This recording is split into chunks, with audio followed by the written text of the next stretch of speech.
Okay. So today is now, I just want to make sure that our recordings are on. Just give me 1 second. Good to go? So today's the 9th of November, 2010. It's now, on my watch, 2:44 a.m. You're in a room right now that's being video and audio recorded. This is a digital audio recorder, and the reason I have that there is it's more of a fail-safe, that if something was to happen to the video system in recording, that I have another, it may not be a video, but I have a digital audio recording of what we're going to speak about. We're at 5 District. I want to go through a form with you. It may seem kind of, why you're doing this, but this is it's like you're swearing to tell the truth about what you're going to talk to me about, and it's also going to explain to you the penalties for not telling the truth. I don't expect you to help me, but for a homicide investigation, anyone who's very close to the investigation, we do this with. Okay? So this isn't suspecting that you're not going to tell the truth. This is more of a feature that you understand the importance of telling the complete truth. Okay? I can't remember. That's all I asked for. But so this form, please don't take it personal. Okay? But it's something we go through with everyone.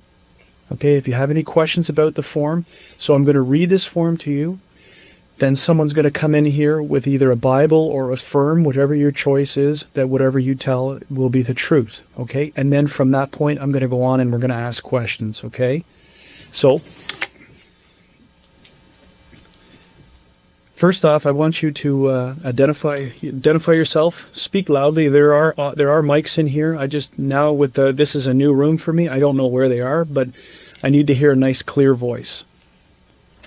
So if you can identify yourself for me. My name is Jennifer Pan. Can you spell your last name, Jennifer?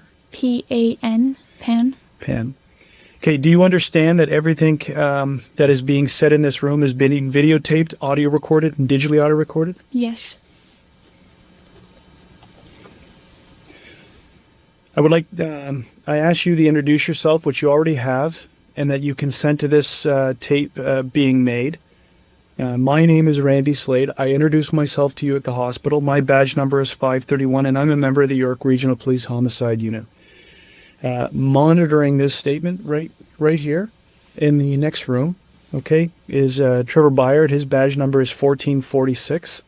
As I indicated when this tape started, that today is Tuesday, the 9th day of November 2010, and the time when I started was 2:44 in the morning. We're presently at 5 District in the town of Markham in the regional municipality of York. Is there anything I need to know in order to understand your statement? And that means do you suffer from any physical or mental condition, use of alcohol, drugs, or anything of any concerns that would influence your ability to give me a statement? No. We are investigating a murder. Okay? And you're aware of who it is. It's the murder of your mom. And can you tell me what your mom's name is? My mother's name is Big Ha Pan. Big Ha Pan. As a part of our investigation into the offense, I would like to interview on videotape and under oath or solemn affirmation or solemn declaration. It is my obligation to advise you of certain information before we commence this statement. You may be a witness in the court concerning the events you're about to describe in your statement. If at any time you change your statement or claim not to remember the events, the content of this video statement you now give may be used as evidence in court. Do you understand? Yes, I do. I'm going to get you some Kleenex in a second, okay? You have nothing to apologize to me for, Jennifer. It's going to be tough, but you know the importance of this statement, okay? But you have nothing to apologize to me about. I'm here to help you, okay? It is also my obligation to advise you that fabricating evidence, this stuff is the penalties for lying, as I explained to you earlier. Fabricating evidence with the intent to mislead is an offense under Section 137 of the Criminal Code. If you give a false statement under oath, you may be charged with fabricating evidence. If convicted of fabricating evidence, you may be sentenced up to 14 years in jail. It is also an offense under Section 139 of the Criminal Code to obstruct by willfully attempting to obstruct, pervert, or defeat the course of justice. You may be charged if you obstruct justice. If convicted of obstructing justice, you could be sentenced up to 10 years in jail. It is also an offense under Section 140 of the Criminal Code to commit public mischief by causing a police officer to start or continue an investigation by making a false statement that accuses some other person of committing an offense. And you may be charged if you commit public mischief. If convicted of public mischief, you could be sentenced up to 5 years. If you are charged with one or more of these offenses, this statement may be used in court against you. Do you understand the criminal sanctions of what I have explained to you? Yes. Do you understand the criminal consequences of making a false statement? Yes. Do you understand that it is your choice whether or not to give a statement? Yes. Do you understand the importance of telling the truth Yes, I do. with respect to this investigation? If you have spoken to any police officer or person in authority in connection with the investigation, I want it clearly understood that I do not want it to influence you in making a statement. Do you understand? Yes. Do you have any questions? So basically, just starting right now. So what I've just explained to you is you're here voluntarily to help us, that you don't have to talk to us if you don't want to, but the importance of talking to us, and if you're talking to us, the importance of telling the truth. And if you don't tell the truth, there's criminal consequences for not telling the truth. That's all that stuff had to deal with. Okay? You can't point the finger at someone else. You can't tell us to go off in a different direction. You just got to tell us the truth. Exactly. And do you have any questions with respect to what I've just told you? It's just like sitting sometimes, like parts come back that I didn't remember when I spoke. No, and that's the process. This is going to be a long process. This is an initial statement from you. We may, as you remember other things, you may be asked, you may want to come in and tell us things. Okay? No one is going to tell you how to give a perfect statement. You just do what the best you can, given what you're dealing with. Okay? Any other questions? Are you prepared to give a statement under oath or solemn affirmation or declaration? Yes. Okay, so I'm gonna get. There's a commissioner of oaths who's gonna come in and deal with this right now with you. It's just a filling out of this last portion, right here, and I'm gonna get you some Kleenex too while she's talking to you. Okay.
Okay. You just spell your first and last name for me. JANNIFER.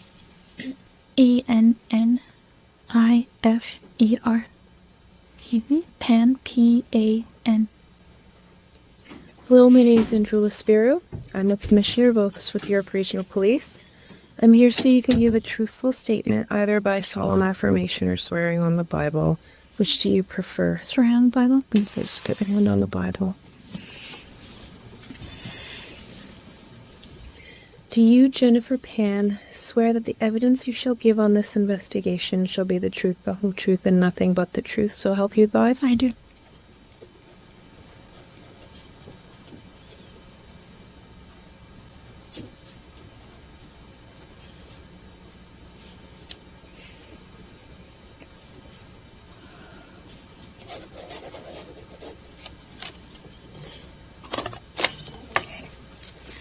just so I can community trips.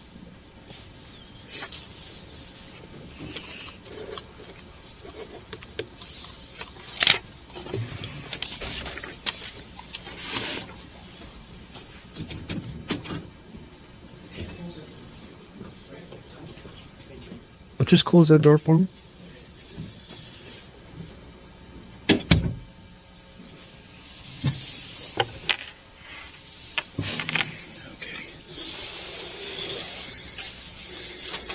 So we're through the forms. That's the administrative process about this. Now I want you to sort of take yourself back to earlier on today, on yesterday, the 8th of November, and tell me about your day. Okay, start at any point in time, wherever you feel comfortable, and then we're gonna move forward. Okay. Yesterday, probably around 9 o'clock in the morning, 9:30, my mother, she woke me up and she told me that she was going to visit my grandfather, who was ill, and that she was going to have to go over pick up my aunt to go. Once we stepped out of the house, there were a few police officers barricading the driveway. And so she called me down, and when I came down, the officers just said that there was like a gas leak in the area, and they were just as precaution evacuating. And before we could walk over to a safer place, they said that the evacuation had been moved to somewhere else. It was safe to go back home. With that, my mom decided for me to stay home, and because I have some piano history stuff that I'm working on, so I was doing that on my computer, played a little piano. I forget what time the men came home, probably around like 3:30. My father came home later than usual. He said that he had forgot to lock a toolbox and had to turn back. So I'm not exactly sure. He just was home later than usual. Okay. And once he came home, he phoned up my uncle and asked him to go to buy USB pen, I think, just to go shopping with him, because my uncle doesn't drive. They left, so my mom had prepared dinner because she was heading to go dancing that night, line dancing. She does it every Monday, and so her and I sat down for dinner first. And then after my father came home, he did that, and then a friend of mine came over. We do TV night every so often.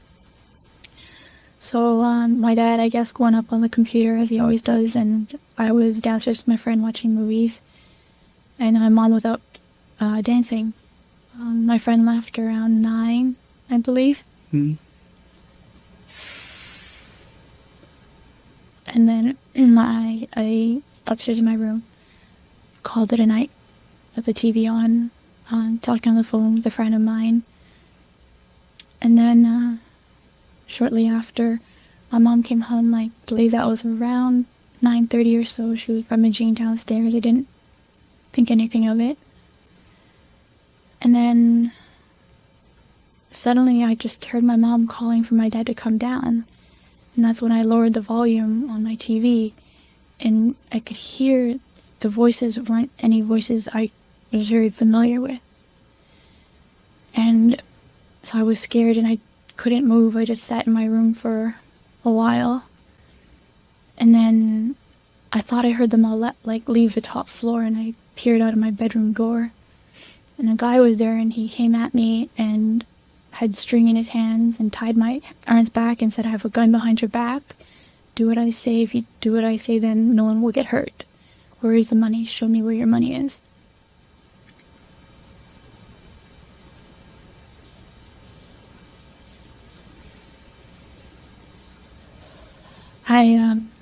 I have still a bit of money put aside from when I was waitressing, cash. So I showed him where it was, and he took it and put it in his pocket, I think. And then it's when they pushed me to my parents' room and asked me where the money was there, and I didn't really know. So they kind of like one was right beside me, blocking my way to the door, while the other one's turned over the bed to find some more cash in my mom's bedside table.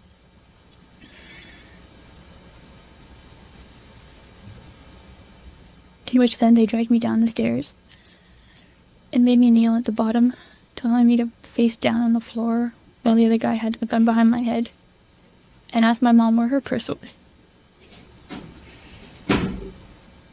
My mom kept trying to get up, and they kept telling her, sit down, and so I didn't want her to get hurt, so I told her, Mom, sit down. They were trying to find her wallet, but her English thinker, so she kept saying purse. They kept pushing her down onto the chair table. Okay. Take your time. Take your time. All this is very important, so take your time. They kept all the lights out on the main floor. The only time there was light was when they opened the fridge door to see if they could find where my mom's purse was. At that point, I saw 3 figures of men. One with a hoodie, but the one I could see the most clearly, he had a hoodie on, and I believe he had a bandana of some sort covering from, like, his lower, under his eyes down. And then, for some reason, I think one of the gentlemen asked my father if he had money in his wallet and where his wallet was. So they took me, because I was next to the stairwell, they took me up the stairs to show them where my father's wallet was. But I didn't know. They had turned the room upside down. I didn't know where his pants were at that time. And then, after they had gotten that, they had taken me and they tied me to the top of the banister. Just with one string, I could still move, but I was afraid to because the one guy just had that gun. Just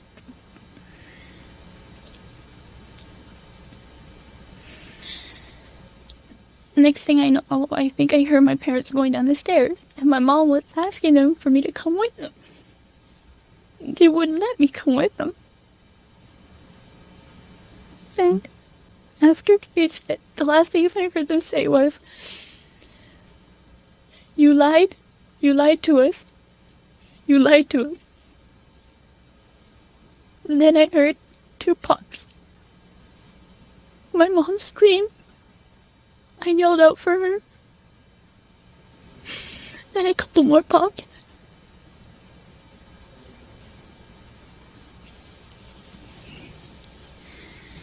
Take your time. Take your time.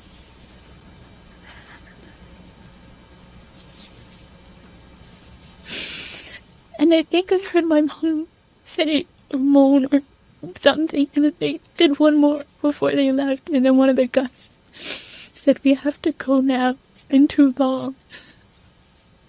And then they ran up the door, and I think once they were out the door, I heard my dad go up the stairs, and at that point, I had my phone on me, behind me, that I had hidden there that they didn't know about. So when I thought that they had heard them all leave, and my dad ran up the stairs, I whipped up the phone and I called 911. But I still hadn't heard anything from my mom, and all I could hear was my dad running on the street, moaning and big sound.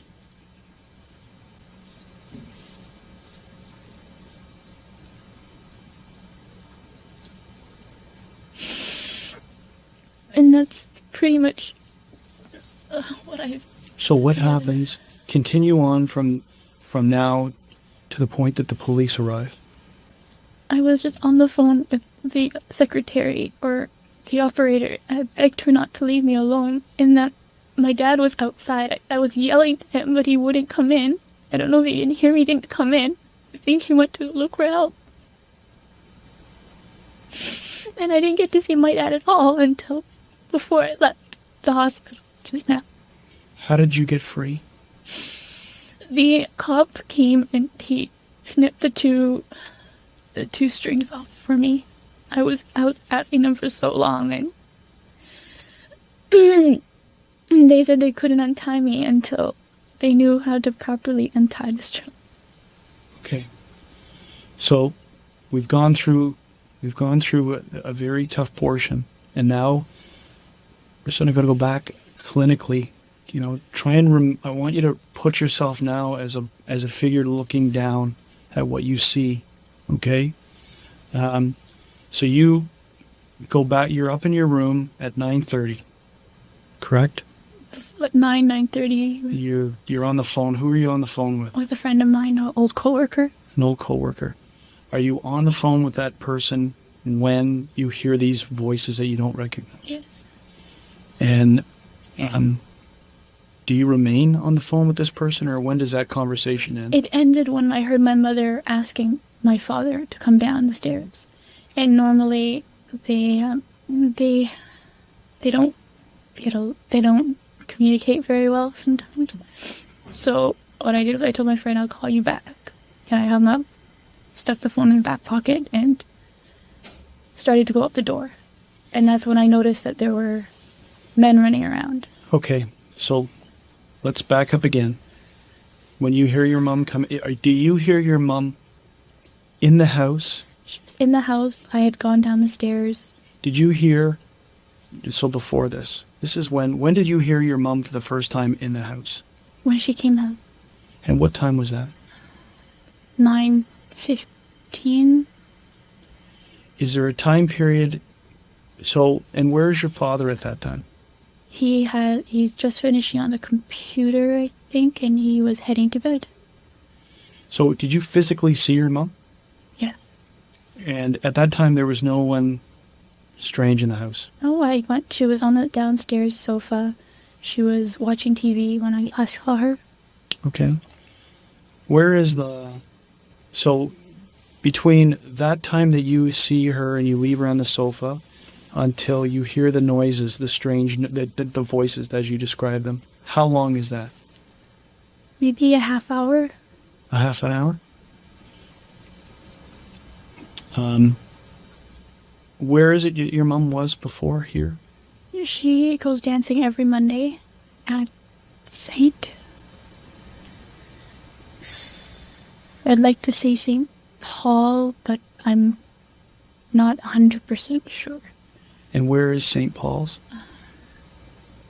Because I don't know if she's moved locations from the last time she does lessons. Yeah. The last one I remember, she said that there was one on Birchmount and Finch. Yeah, Birchmount and Finch on the southwest corner. At Birchmount and Finch? Yeah. I know the area, okay. She used to dance there, but I'm not 100% sure whether she moved to a different, with somebody else. She goes dancing with a few relatives as well. Okay. Would she have been there with a few relatives tonight? Is that the normal thing? Until one night I forgot to ask. Normally, the normal is that she goes with one or two friends, one from across the street and one relative just on the other side of the 407. What are their names? I only know their names by what I call them. Okay. I call them Moy. And then the other one is my cousin, and her name is Vong. And the one who lives on your street, and what number? The neighbor who lives on that she usually goes with? Across the street, about 2 houses down. I don't know the exact number, unfortunately. Okay, we'll find that out. So she's been going there for how long? She's been dancing for a long while. A long time? Maybe more than a year. Okay. What does your mom do? What does she do for a living? She used to work for Magna. Okay. But due to the job cutback.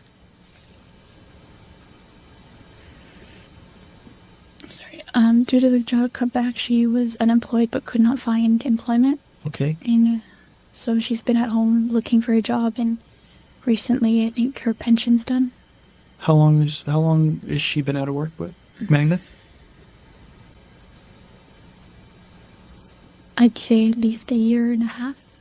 Okay. And what about your father? What does he do for a living? He also works for the car company, Col. They just changed their names. Something Colbell and Stell. What does he do? He wears many hats from like assembly line worker, but I think his title is tool and die operator. Okay. So 9:50, you see your mom down on the downstairs couch, and you see your dad. He's at the Computer? And where is the computer located? Upstairs, right beside his room. Right It's in a beside- separate room beside his. Okay. And you're going to bed. You're going up to your room to watch TV and turn down for the night. Yeah. And then approximately, again, how long later that you hear these voices? My mom had to be home for maybe 20 minutes. Don't really have that window. I think around like maybe 9:40. 9:40? Okay. Estimates, it's fine. Yeah, I'm not expecting to hold you down to times because we can probably get that from who you were speaking to, right? Because how long after you end the conversation with the person do you hear the voices? They're already in the house. So you end the conversation because you hear the voices. You'll call the person back. Yeah, because I heard my dad and then I heard some strange voices is when I was like, I'll call you back. And who was it that you were speaking to? A coworker of mine. And what's that name? What's Ed? Edward. Edward, you know Edward's last name? Pacific Edward. Okay. So what is it that you hear that causes your father to go downstairs? My mother calling for him. And what is she speaking in English or is she speaking in another language? She was speaking in English, which is why it also caught my attention. What language does she normally speak? At home we speak a mix of like Vietnamese is most fluent, but we do throw some Chinese words here and there. Okay. Or English words here and But there. the vast majority of it is Vietnamese? Vietnamese. What is the first, when you hear can you hear them talking downstairs, the unknown voices? All mumble. It's a mumble? Because I had the TV on, it was just all mumble. When's the first time that you actually can hear one of them talking? When he was upstairs, and I thought he had left the upstairs, because I was frozen in my room for a while. Yep. Trying to listen in, but I couldn't hear over my TV, and I didn't want to startle them by turning it off or like diminishing the volume. So I was kind of pressed up against my door for a while trying to hear it. And I thought that all the people upstairs had gone down, so I opened up my door quietly and tried to peer out, and he saw me. And that's when he came. Did you have lights on in your room at that time? My lights were off. I only had the reflection off my TV, which is lower to the door. What do you see of this guy? And I'm Well, calling him a guy because you said you thought they were all I think males. they were all three males. Okay, so tell me about this guy. He was medium build. Okay. I don't remember any of his clothing, unfortunately. The only thing I can remember with him was he had dreadlocks. He had dreadlocks. So can you describe his race to me? He was black. Was his head covered? Was his face covered? Do you remember anything about that? Just that his dreadlocks were like kind of like flopping all over the place. I couldn't really see his face, and they kept the lights dark as much as possible. How long were the dreadlocks? Were they, like when you say they dreadlocks and they were flopping all over his face? It's hard. I don't remember 100%. I think some of them were like around his face were a little shorter, and then in the back there were longer ones. Okay. Now his complexion. There's various degrees of dark to medium dark to actually light. I'd say I wouldn't say he was the darkest person I've seen, but he was on the darker side. Any facial hair?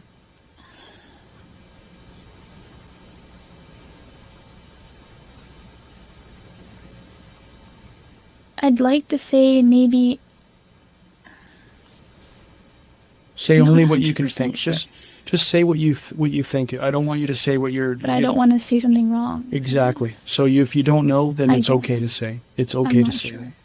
Okay, so can you give an age approximation for this guy? Well, when the other officer asked me, I was leaning along the ages of 28 to 33. So and someone who's established in life, I would assume so. like not Yeah, that's established my meaning guess. world, meaning that he's been around. So a 20-year-old talks completely different than a 30-year-old, as you know. He seemed to be the one in charge. He seemed to be running the show. He's the one that had me, like, he pretty much did not let me go. He was in charge of me. And all the money I showed him, he pocketed. Okay. Did he have a gun? Did you see the gun? I only saw the top part of it. What did it look like? Kind of, it was black. Yeah. And it kind of, not triangular, but it was slightly wider at the end than it was closer. Do you know the difference between what a pistol and a revolver is? Yes. Okay. Do you know if it was a pistol or a revolver? That particular one that he was holding, I believe, should have been a pistol. A pistol. Okay. Because the difference is the round part, right? So you tell me what's a pistol and what's a revolver. Which one has Okay. the round part? I would think that the revolver has the ones that the bullets go around. Okay. And it didn't look like that. It looked like more like a handgun. So it looked more like a pistol. Yes. What you're saying, not a revolver. The Okay. other gentleman, though. We'll go to the other gentleman. We'll go this in stages so that we're not dealing. We'll call this guy number one, because you're saying that he seemed to be running the show as you running. He was in control. From my perspective, yes. He was in control of you. Yes. Is this the gentleman? Is this the guy who tied you up? Yes. Okay. I want you to But he was the one that tied my wrist together. He wasn't the one that tied me to the banister. Okay. So where did he get the shoelaces, or whatever the laces were, or whatever it was that tied you up? I'm not sure. It might have been from my mother's room or the study room, or because my mom has a sewing table next to her bedroom. So when you open the door, where is this guy? He was just stepping out of my brother's, well, what formula would be my brother's room. So he's already on the upstairs. Yeah. Do you know where the other guys involved in this are? I know one stayed with my parents downstairs. Okay. The other one, I'm not, at that point in time, I was more focused on him, like, he was seeing me and he was coming after me. So you're I saying think- there's three for sure? That's all? You saw a total of three at one time? You saw three people together? Yes, when I went downstairs, I saw 3 shadows. Okay, so this number one guy, and we're calling him number one because he was the one who tied you up, and he's the first one that you actually are confronted by. And he comes out of your brother's room, or what was formerly your brother's room, and he comes into your room, and what happens in there? He tells me to sit down, and, And he shows me his gun. So it's not pointing at you, but you see Not it, and yet. where is it? It's like in a holster almost. Okay. And then he showed it to me, and he's like, "Don't move." And then someone else brought him the shoelace. Okay, can you describe the other person who brings the shoelace? He was the second person and the only other person that I encountered with. Okay. I only saw the third guy, but he didn't encounter with me at all. Okay. He had a hoodie and like a bandana over his face. Yeah. His complexion, and it was really dark, but I could tell that he was darker than the first guy, So he's a male black as well, but thinner built. but thinner build. So we got a medium build, thin build, and what about the height? Where are we in height scales? How tall are you? 5'7". So where are they in comparison to you?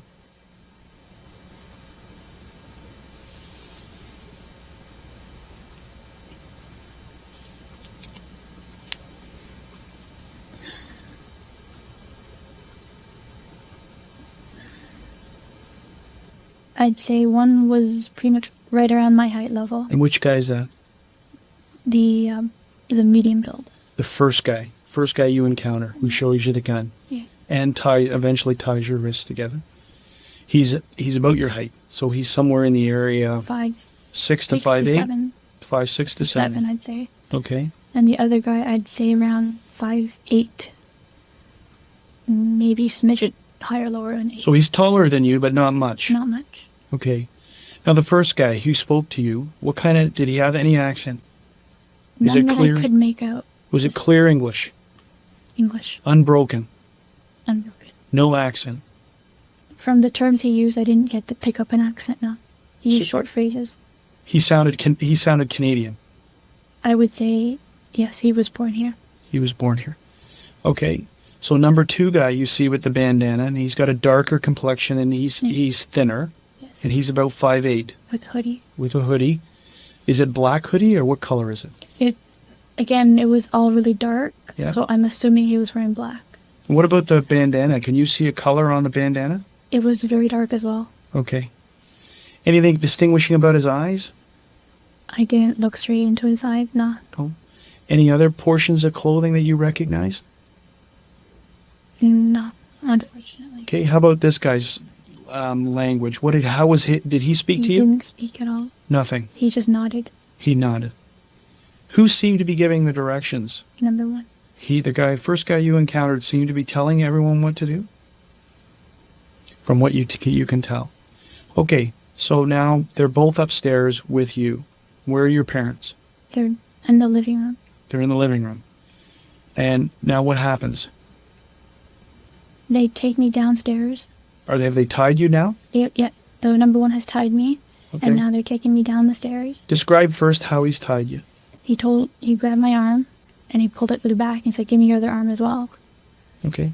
And then I was trying to make a wide X so that I could later loosen if I needed it to, but he had pulled really, really tight. And Okay. I guess he felt my flinch, and that's when he quickly tied the second knot, I think. I don't exactly know. All I know is I flinched, and then it got tighter. So you were bound behind you. Behind me, yes. Okay.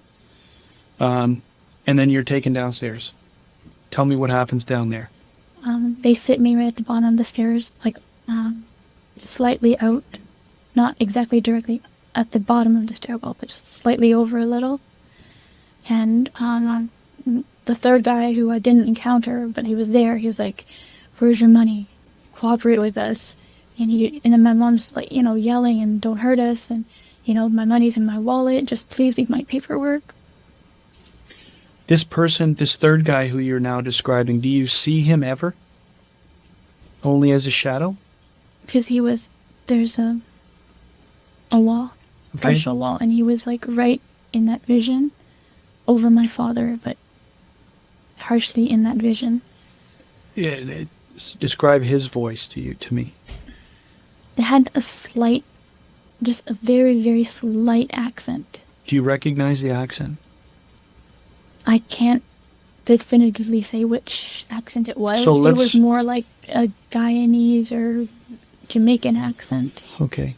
So it's an island accent. It's not what you'd call. It's not an Asian accent. No. It's not like a Western European German or anything like this. This is something you recognize as being South Asian or Caribbean. Caribbean, yeah. Caribbean.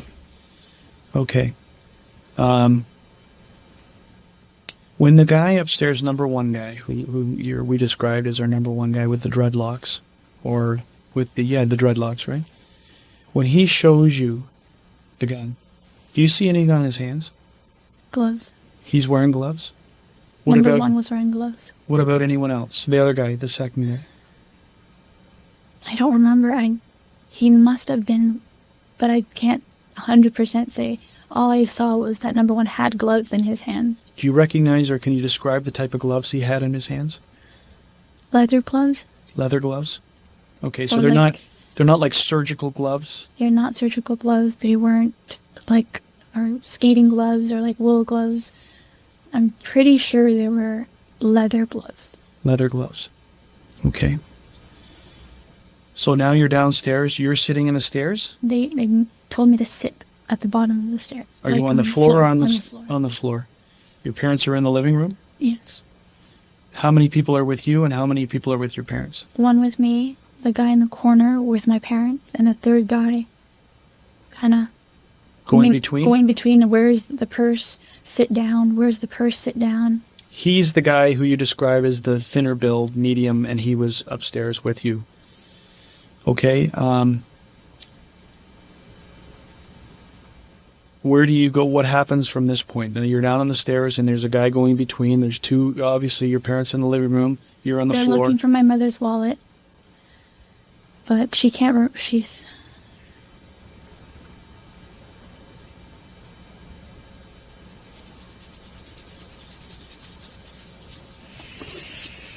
Take a deep breath. Best way to do this, the best way for you to on these parts in here, is to pull yourself out and be like you're an observer in this. Okay, it's not going to help you through or heal you through, but it's going to help you try and remember components, and it neutralizes what your mom said. You just are now hearing, you're echoing what your mom is saying to these people. Okay. After a bit, she had realized that she didn't carry a purse. She had just gone home from dancing, so her wallet would be in the bag, and that's where the money would be. And while that guy's searching for her and telling her to sit back down, the one behind the wall was asking my father if he had money in his wallet. And my dad said yes. And they asked how much. I think I heard my dad say $60. And then the one that was with me was signaled, and he said, "Come here, go show us where it is." He had a lower tone. Who's that? Who? Number one. Number one, a lower voice. Yeah.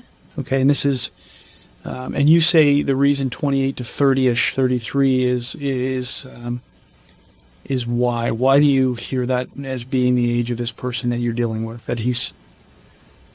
It's just the way he, like his muscular tone. I don't know how exactly to say this, but he wasn't like built, like muscular, like a young man. What about the second guy you hear when you did? How old do you think he would be in? I didn't hear his voice. I didn't get to see much of his face. Okay, so you don't know. But if I had to guess, I'd say younger than that number one. But okay, so they take you. You're now there, and they're wanting to go to this wallet. Yes. So they're now telling me, like, dragging me by my sweater, get up, show us where it is. Okay. And one kept me at the door while one was inside looking. When you looked inside that bedroom, had it been, you said it was tossed, had it already been tossed? So they were in, so the room had been tossed prior to you opening the door to see? Yes. Okay. Because that's when I figured out what was happening, and I kind of froze. So I heard them moving stuff around. And how long do you think that they were in, that you heard between the time? I guess it's tough in the freeze time, but how long do you hear it and then moving around before you're confronted by one of them? Less than 5. Less than 5 minutes? Okay. Then it just... Time's all over the place. I understand that. It's your estimation. It's about 5 minutes, maybe. And okay, so you're now upstairs, and who's inside the room looking for this wallet? In Your dad's. I'm guessing number 2, because by the time I was found, number 2 wasn't on the first floor. He had gone back down. Oh, no. I mean, when you're back up, Back. when you're now back upstairs and they're looking for your dad's wallet. Mm-hmm. Who's with you and who's turning the room? Number 1 has me. Okay. And number 2 is the one looking and flipping him. Where is it here? Is it over there? And number 1 keeps saying, "Time, we're running out of time. Pastor is taking too long." Okay. How long is he in that room for? Maybe just a few moments. Okay. Not that long. Do they find what they're looking for? I don't remember. Okay. What happens next? He decides to tie me down to a banister. Okay. That he didn't want to take me downstairs anymore. So you're now tied to the banister? Yep, he calls for Cuzzy. So He's like, "Get Cuzzy to give me that string I just gave him." And who is he talking to? Number 2. So he says to number 2, tell Cuzzy to get me that string. Do you hear any other names during this whole time? Cuzzy. Just Cuzzy. Cuzzy. Okay, so now what happens? They tied my arm to the banister. Did number 2 go downstairs? Yes. He followed the directions? Yes. And he comes back upstairs with the string? Yes. And you get tied to the banister? Yes. Okay, continue. And the next thing I can hear are them telling my parents to move to the basement. Okay. And I'm asking them, why, where are you going? And the mom's yelling to me, I want my daughter. Why can't my daughter come too? I want my daughter. Who goes down to the basement? Can you see that from where you're My sitting? back is toward the wall. Do you hear anyone else on the main level? Where your parents were? Like, you can hear, if people are trucking down the stairs, you hear your parents going down the stairs. Do you hear like 5 sets of footsteps going down there, or can't you hear that? I was just such a distress. I don't exactly know how many people went down. Okay. Did you ever see a gun on anyone else? Because number 2 and number 3, as we'll call them. Number 3 is the unknown guy who Unknown you guy. just hear, who we hear is Cuzzy, and you hear him with a slight island Caribbean accent. Okay. One of those 2, like they suggest very similar, like very thin build. You saw number 3? You can Like describe. just briefly, like through the reflection from the lamppost Okay. on the street, Yeah. through like the sheer Curtains. curtains. Yeah. I just saw briefly. He was quite thin build. Another thin-built guy. Yeah. Similar to number 2. Yes. And what about the gun? Did you see another gun? I saw the tip of his gun because he had pointed it out at my father, and Okay. that one was a revolver. Like it had the rotating. You saw the cylinder. Yeah. The rotating cylinder portion of the gun. Yeah. You saw that. Okay. And what color was the gun? I was quite a bit away. Okay. And how did you see how did you see this? Did you see it as a silhouette, or did you actually physically see the gun? I was on the floor kneeling when he was asking my father for his wallet. Yes. He had pointed it out, and I was told to keep my head down, but I kind of Looked up? looked up like peripheral here, and then I saw that. So what portion of the gun are you seeing? Are you seeing him holding with the handle and the revolver? Because the cylinder portion sticks right. Yeah, like right close by here. Can you see him wearing gloves, or can you see him? Honestly, the lights were all out on that side of the house. Okay. But in your estimation, it's a revolver because of what you... I saw like what it looked like. Okay. You see nothing else about his clothing or anything else that he's wearing? Unfortunately, I wish I could have. No, that's all. We just have to make sure that that we understand. So when you're tied to the banister, okay, and your parents are now going down to the basement, do you hear or see anyone else upstairs while that's happening, or No down? one came back upstairs for me. No one came back upstairs for you. Okay. All Can I- you hear the voices down? Other than your parents, can you hear their voices down there? All I could hear was, "This is taking too long." Who's saying that? Whose voice is that? You hear all 3 voices. You can distinguish them. Whose do you hear saying this is taking too long? Because it was said to you upstairs, right? Who said that to you upstairs? Who was saying that upstairs? This is Number taking 1. Number 1. Is that the same voice that you hear saying it downstairs? Yes, the only 2 of them voiced. Number 3 and number 1 voiced up. Voiced up. Yeah. Who do you hear yelling, "You lied to us," or to that Number extent? 3. Number 3. I'm assuming it's to my father, because he was the one asking for the wallet. Now, your mum with her wallet. Do you know if your mum had gone to the bank after her dance class, or after she had finished? She just went to the bank a few days ago. Okay. What type of car does your mum drive? And first off, did your mum drive tonight? What type of car does your mum drive? Alexis. Alexis. AS 300. And she drove tonight? Okay. So now you hear this commotion downstairs. You said you heard 2 pops. And you heard who scream? Your mom. And what was she screaming? Do you remember? Making out. It No? was kind of like a cry yell, so it was just, Okay. Are they still talking? Do you hear them talking? I was focusing on mom. And No, I understand. I'm only going to ask questions that I can try and tweak your memory for. Okay? So you hear the 2 pop noise. You hear your mom screaming, or crying or screaming or yelling. And then you hear some more. I hear you. Do you know how many more you heard?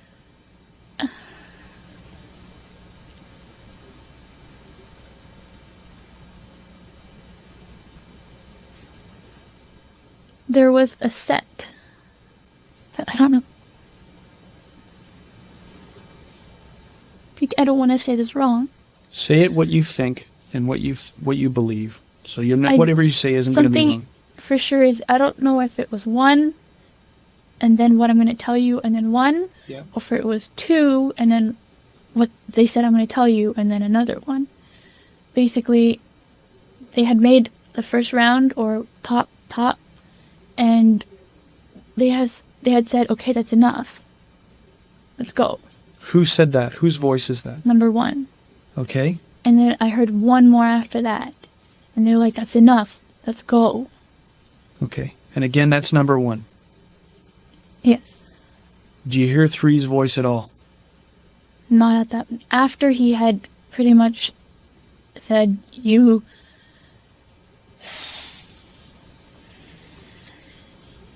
after he said that you lied to us,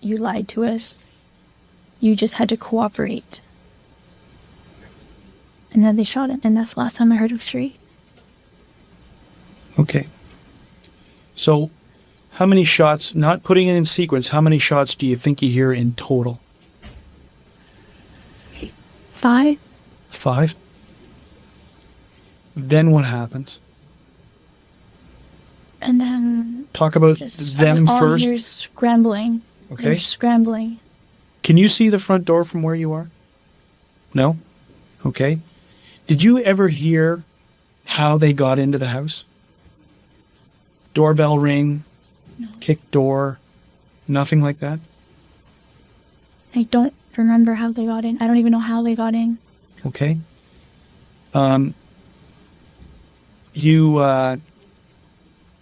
You hear scrambling noises. Do What are you you talking about right now? right at this point in time? So we're back to the time they're leaving. Okay.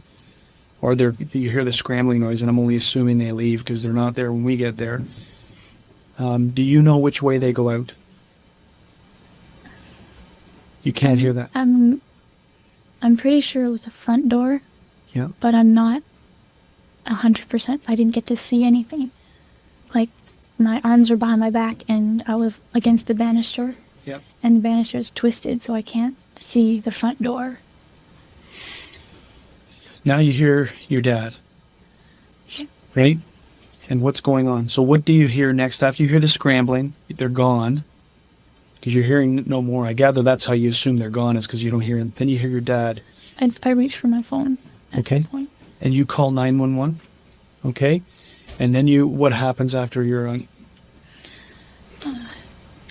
I heard my dad go out, and I don't know if they damaged his throat or... How did you hear your dad? So this is the kind of importance, because did he go out the front door? How did you know he went out the front door? As I heard him open the door.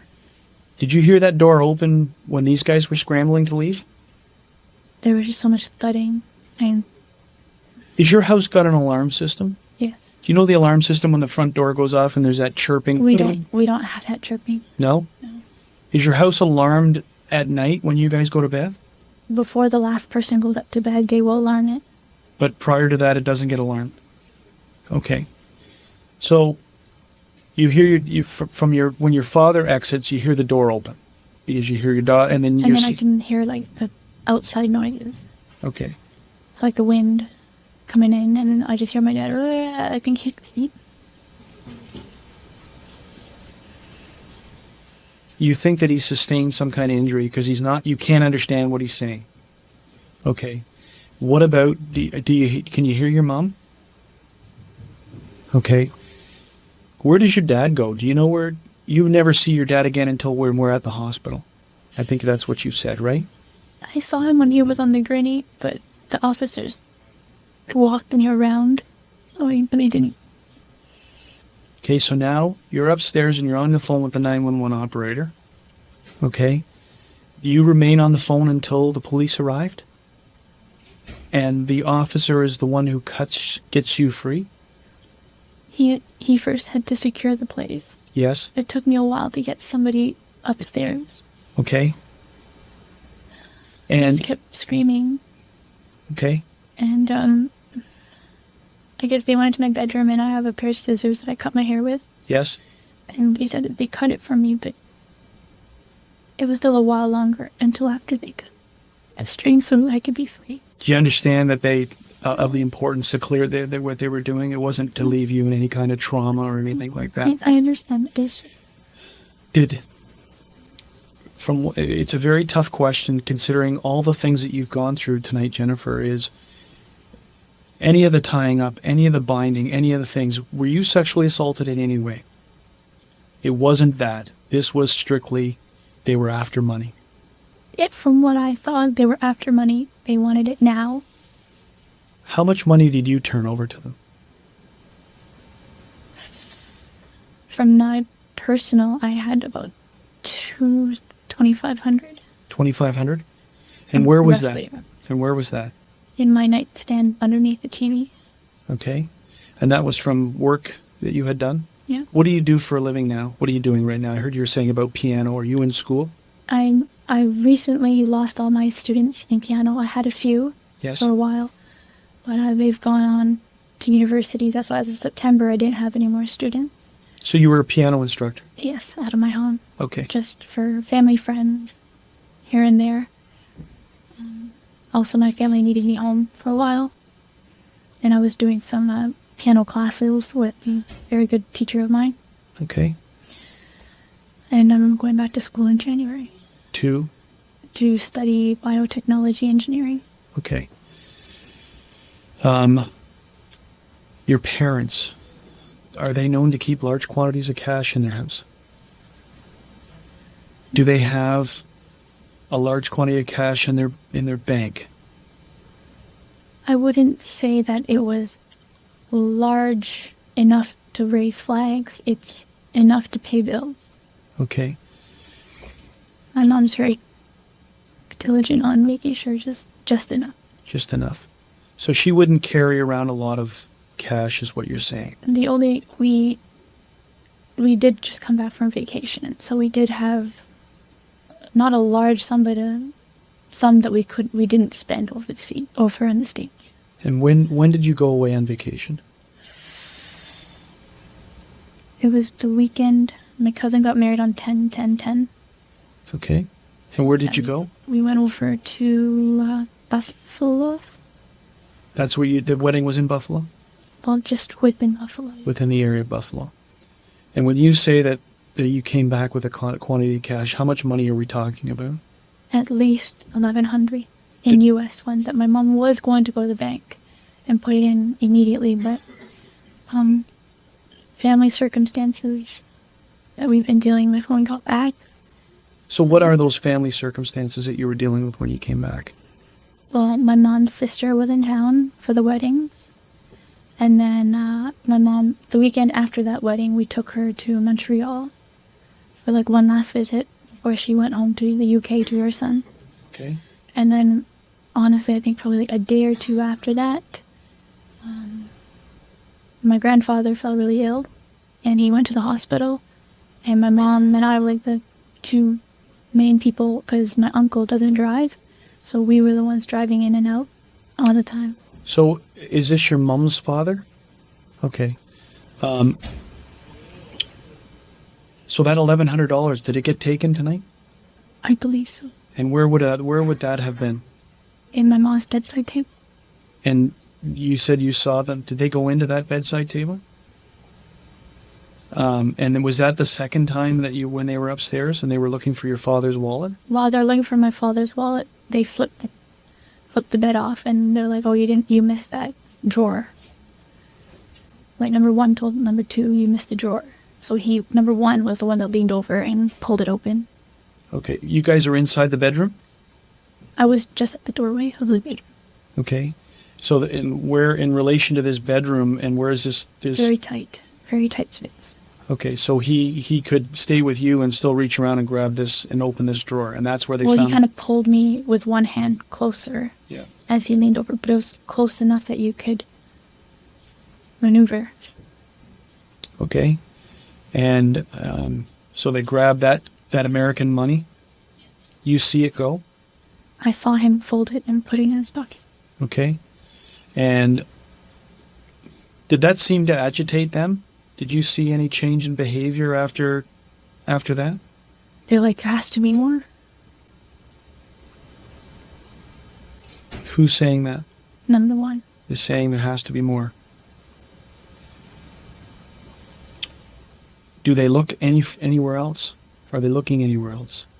Not besides my mother's wallet still and my dad's wallet. I don't even know if they got it. But those two things that they wanted to see. Whatever happened down in the basement, I tried to hear as much as I could, but it was too many people, and we have really creaky floors, so. And when they're in that room, inside the bedroom, and now, is it lit any better? And so it's still all in darkness? So you still can't see if number two has got gloves on or not? No, they had, like, something blind me. Like, number one, when we first got in the room, the light was on. And he's like, "Hold on." And he grabbed, I don't remember what he grabbed, jacket or sleeve or something, and he kind of, like, shielded me with it. And that's when he took my glasses and he, like, tossed them. So he took your glasses off? Okay. How did you get your glasses back? I asked the officer. Okay. And how bad are your eyes with your glasses off? Degree-wise, and about high 4, I think 475 and 525.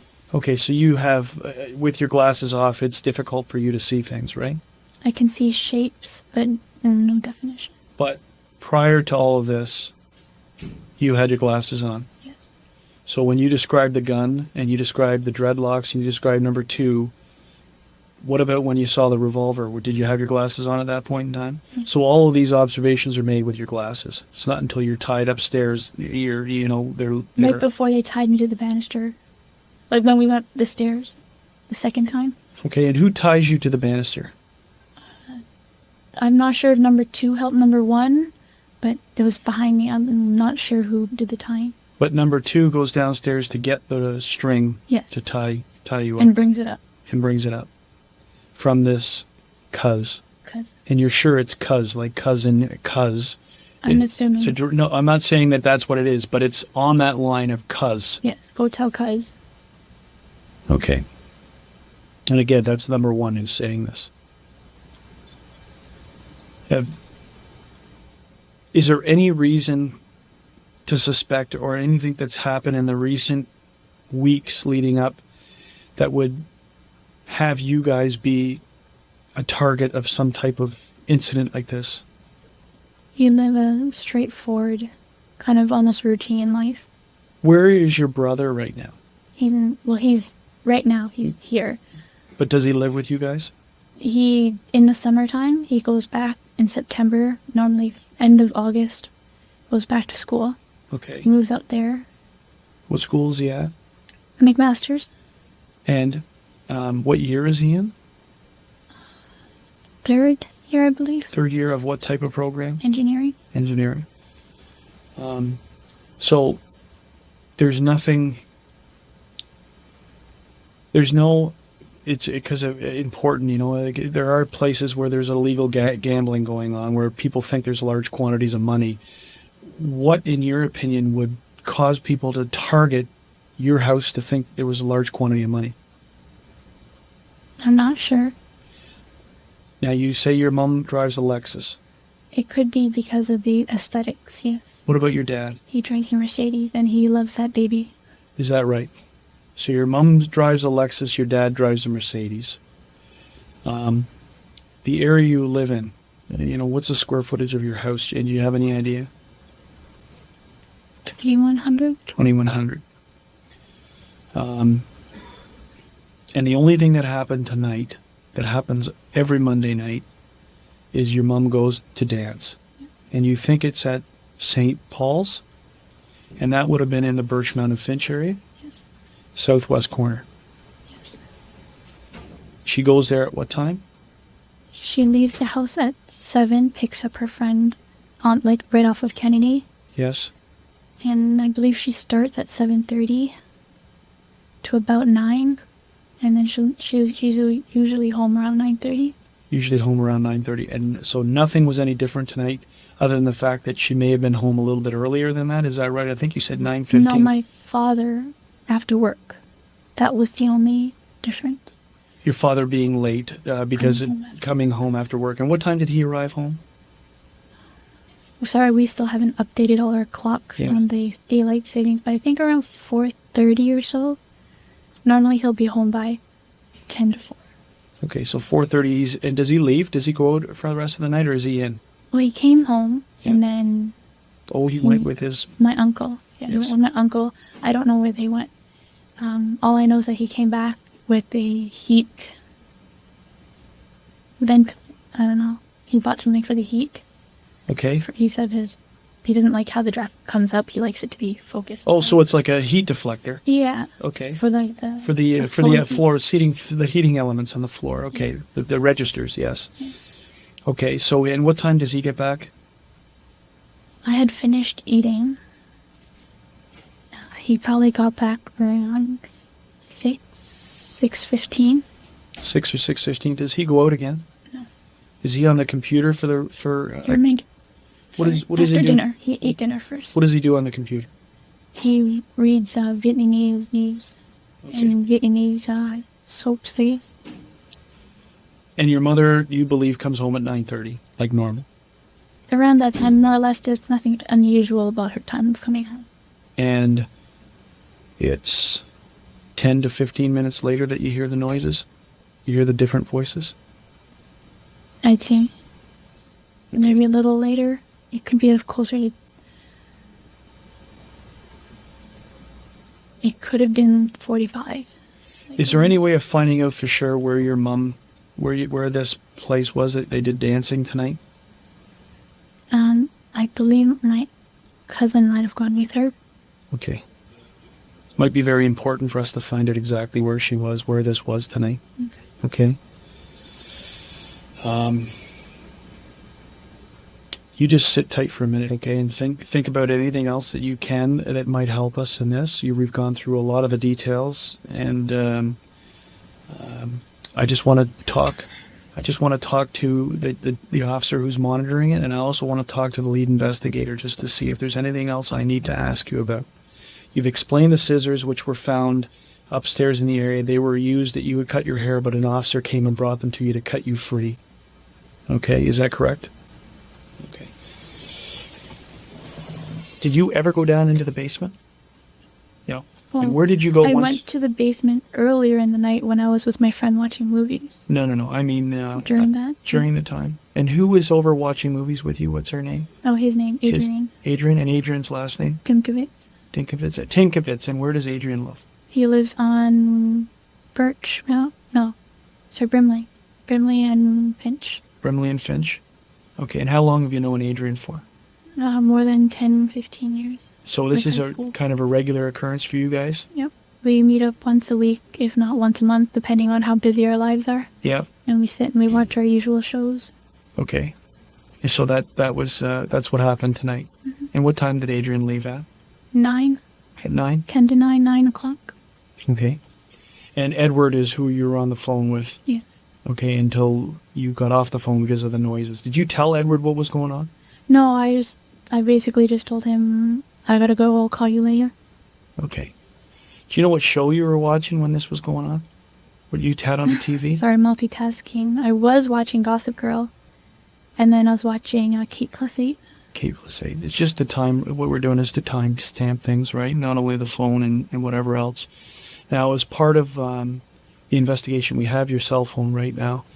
We're going to ask you if you would consent to your phone records to help us on the investigation, and that will, again, that's part of the time stamping of things, of who you were on the phone with, who you're talking to, and when this happened. I just don't, like, I talk to people on the phone, but I don't really want them to know what's happening with my... The unfortunate thing is that probably Edward and Adrian are people who were probably going to be interviewed because they were in the house and they were on the phone with you. So as much, and I'm telling you that the media is going to be around this case, and that's that, like, we have no control over what they say and what they do. My only advice to you is don't read the papers and turn the TVs off. Right? They may come and go and very quietly disappear because something else pops onto their radar. But, home invasion type robbery where someone is murdered can become very big news, and people wear this stuff, they hang on it.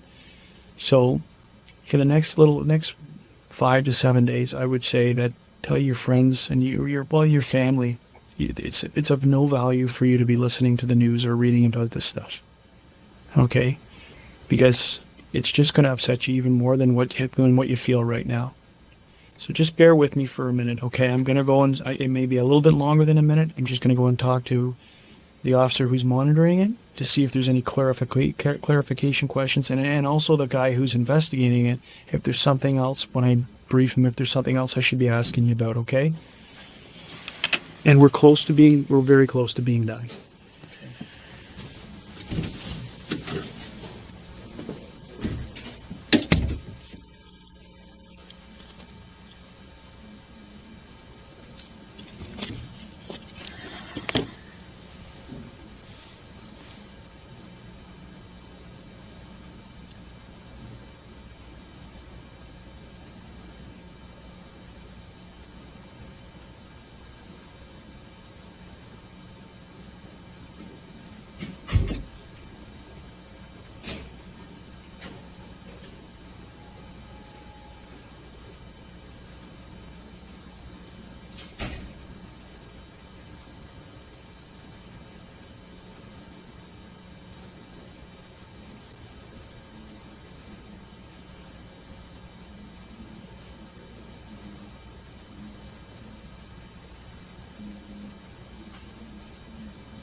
Mm.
Okay, sorry. Have a seat. We got just a couple more questions. We're going to give your phone back to you. Okay? And then your brother is just being interviewed next door. Yeah, the interview too. Well, just because you never know, right? Any other fringe stuff that comes up, it's just more of an administration. But obviously, the relevant people to be interviewed, in my opinion, right now, are who your mom was with right after, like when she went to this line dancing or this dancing. So we can clarify where it was. And, Like, I'm 90% sure that it's there. okay, it doesn't take a rocket scientist to figure out that could she have drawn them here from where she was because of the type of car she's driving and where she's driving to. It's very possible. It's something that we obviously have to explore. So how am I going to find out who she was with tonight? I don't have her number. I'll probably on Is there a way on your my phone? uncle. Can you use your phone to find out who the people she was with tonight? I could ask one of my uncles and ask them for that girl's number. Okay. One of his nieces. I'm going to ask you to do that, okay, if you can do that for us. Who are you with? What phone service are you with? Rogers. With Rogers? Okay. We're going to prepare a consent for you for the phone records. And then I'm going to give your phone back. I'm going to ask you to call this uncle so that we can find out where she went, who she was with, and where she went tonight. Mm-hmm. Because we need to obviously confirm where it was, and confirm who she was where and if there was any problems. Okay? The cars. How many cars? Yes? Phelp, thank you. Thanks. You want to check to make sure that's your phone? Yeah. Are you the owner of that phone? Are you on the plan? Is it under your name? Okay. I just asked them to put 2 initials on because I just like caller ID when I call in. It's not my name. It's not your name, but it's still your phone and you use this, and right? I pay it. Okay, what's your cellular phone number? 647 965 211.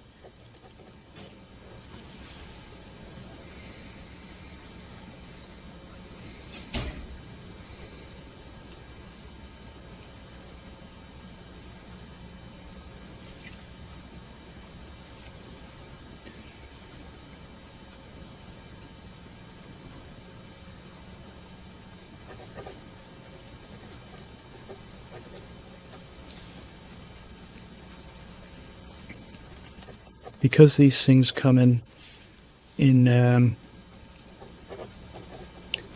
batches, I'm just going to extend the time period.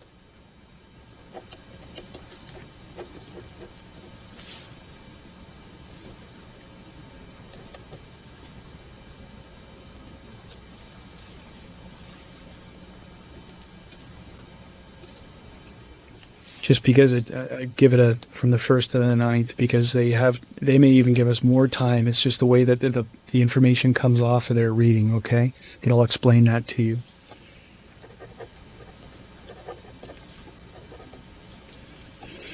I'm sorry, your mom's first name? BICH, separate word. BICH, H. separate word. H. HA. Pan?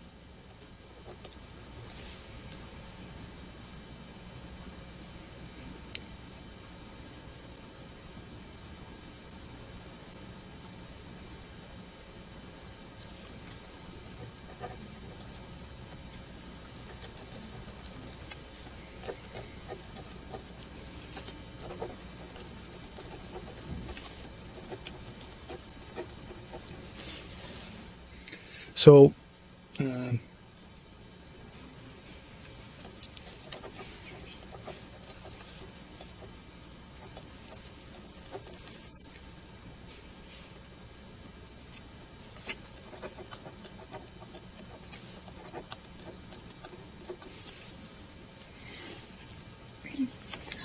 My question is, far deep into this will I look from my phone, just like comment like regular phone calls to people, just stuff like that. Really, it's just the time stamping of the, we're putting 9 days down because it may come back to you that, I spoke to him, and it may be able for us to be able to identify people that we may need to go back and interview. The interest of us is obviously tonight between 9 and 10, right? But we're just asking for this. We're not asking for months and months and months. It's 9 days that we're asking for. And generally it's because we may come back to you and say, okay, we want to interview this person. And you go, oh, I don't know where they live, but I spoke to them, or we got the phone records. Is this the same person? And we'll have their address, at least what is registered to their phone. So it's the only reason we're asking for a 9-day period. Okay. Investigatively, it's not of no real significant value other than today, right? It's only because sometimes I phone, teachers. No, we're not going to go back and interview all those people. That's not our intention, right? So I need you to fill out this portion for me. So owner, subscriber, it's the same person as this. So it's you and you, your address, the telephone number, and today's date, and then your signature. And what it is before we go into it, this is all being recorded again. So it's just that you consent to giving us the records for cell phone number 647-965-2118, and you consent to allow the York Regional Police to access the phone records. The said cellular phone company authorize Rogers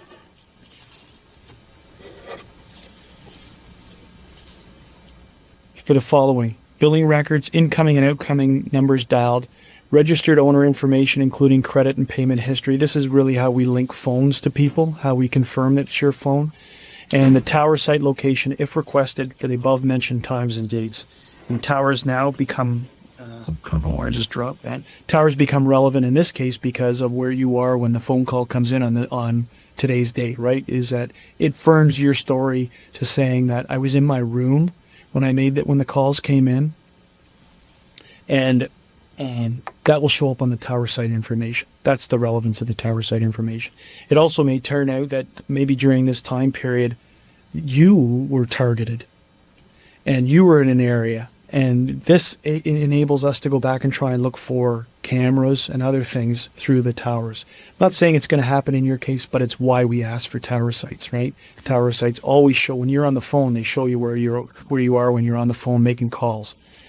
And that the above mentioned records are to be released to the York Regional Police for the purposes of an investigation of murder of your mum, and for the time period as stated, November 1st to November 9th. This is the part of the consent. I am voluntarily giving consent, and I know that you don't have to. You don't have to do this. This is you volunteering to do this. You may withdraw your consent at any time. I understand that these records may be used as evidence against me and may become any part of a criminal proceeding. Now, if you were lying on this, as a part of this whole process that I explained, telling us fictitious information, it comes back. Now the records can also be used against you. If you're telling the truth, really 0.3 means nothing, okay? But we have to let you know by law that we could use these against you if you're lying to us. And in consideration for Rogers Wireless, disclosing the records of the identified person above, I hereby release and discharge Rogers and its employees from any liability whatsoever in regard to disclosure. So this is what the phone companies have asked us to say, that because we're giving you this thing, the people who we got it from can't come and sue us. So it's a preamble, legal preamble. And by doing this, the owner subscriber, you print your name, you sign here, you print your name, your address, your subscriber number and the date, and I sign where the witness is to state that I witnessed this. And then I'm going to ask you after this to try and contact that cousin to get us the name of the people who were with your mom tonight.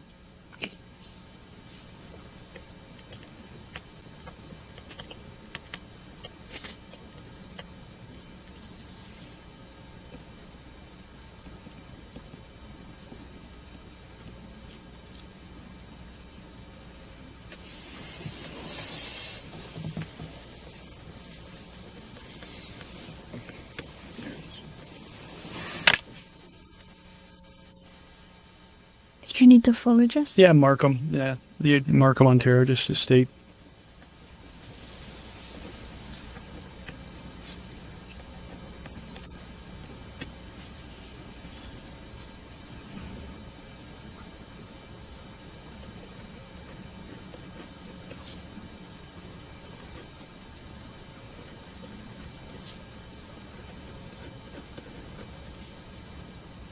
Today is now the 9th of November.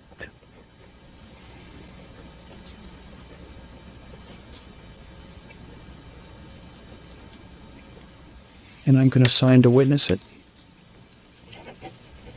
So will I be informed of who of my, if anybody, if they contacted on that? The chances are, if you're going to be, so you can almost guarantee that Adrian and Edward are going to be, we're going to need to speak to them, right? Because Adrian was in your house. Remember, if they're doing forensic testing in your house to try and get DNA and anything else in there, they're also going to need stuff to eliminate people. Okay? So Adrian was in your house. So we need to try and, when we shut this down, because it doesn't need to be disclosed on video about their personal information, I need to get Adrian's contact information. I need to get Edward's contact information. I don't know if we're going to contact them tonight or this morning, but sometime today they're going to be spoken to. Okay? Our priority is who is with your mom. That's our priority right now. Okay? But I just tweak me back. How many cars does your family own? The Mercedes and the Lexus. And where do your parents park these cars? My dad always parks it on the right, and my mom always parks on the left. Inside the garage? And where do they enter the house when they park in the garage? Is there an entrance through the garage? Okay, so that's the normal course as they park. Unless we plan on going out somewhere, we leave the car on the driveway instead of having to walk through the garage. When you left tonight after this incident had happened, did you see the cars in the garage? I did not, but I believe one of the officers went and checked and said that the cars were still in the garage. The garage doors were closed? Yes. Okay. Is there any video equipment, video cameras, or any video system in your house? To record? No? No. Okay. Is there anything else that you can think of that might help us right now in this investigation?